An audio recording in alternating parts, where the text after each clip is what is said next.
Clean up buddy to your share. I did it! Dancing. It was an ordinary day. We were living in New York at the time, and my dad called, and he, just like my dad would do, said, "The stupid doctor told your mother she has cancer." And I used to find myself crying because I was going to lose my mother. I was crying she was here, and I wasn't celebrating the fact that she was here. And one day I woke up and I said, I'm missing out on the joy of spending time together because I'm so worried I'm going to lose her. Before I even knew that I was getting breast cancer, I always knew I would get breast cancer. I just had a gut feeling. I was diagnosed on October 2nd, 2002. My mom was still with us, and she said, make sure you go get it. Don't let it get you. Well, Jenna knows that she needs to be tested. And she came to our house that evening, and just one look at her face, and I knew exactly what she was going to say. And I said, okay, so again, what are we going to do about this? And that's when all of a sudden cancer became a forever part of our lives. When I was having chemotherapy, Dr. Vogel's office called me and said, you know, Elise, we really would like, even though your mom had HER2, we want to do a BRCA screening on you. So I had the blood test, came back positive, but I had already opted to have bilateral mastectomies. I wasn't going to wait for it to get me. I felt like I was just a ticking time bomb. Every decision that I've made was affected by this gene.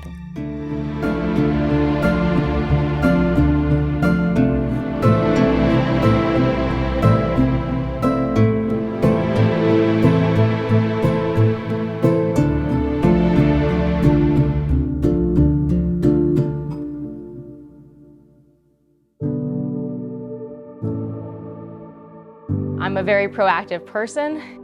Became a dentist at 24, always had goals and what the next step is in my life. Once I found out that I had it, I had the surgery and really didn't look back from it. I'm definitely all about being proactive and, in everything.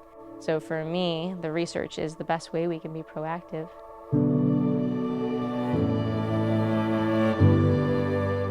I saw a 20-something-year-old girl post something one day that said, if you have BRCA, you should not have children without doing IVF and testing them first. And if you can't afford that, you shouldn't have children because it's not fair to them. And she says, I wish my mom would have had an abortion. If my mom didn't pass this on to me, I wouldn't be here.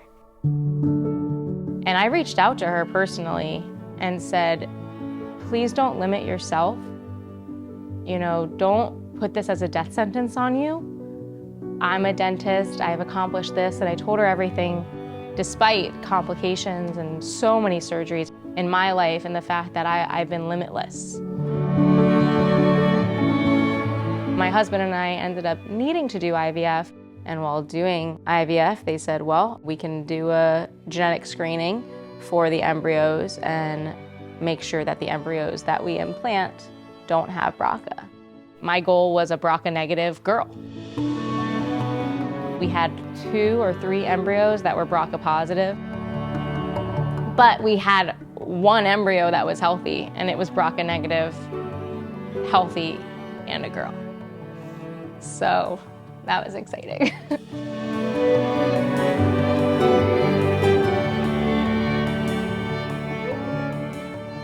I remember wishing at that time that my grandmother was here to be able to show her that. My grandmother was involved in the early trials and research that have come up with almost a cure. It's basically curative now when you have HER2. My mom said yes to the trial, and as she said, this may not cure me, but someday, hopefully, it'll cure other women. Between research and guidance and wonderful caring physicians, she's whole and she's happy and she looks great, she feels great. And my granddaughter doesn't have BRCA. And I wish I could share this one-on-one with my mom, but she knows.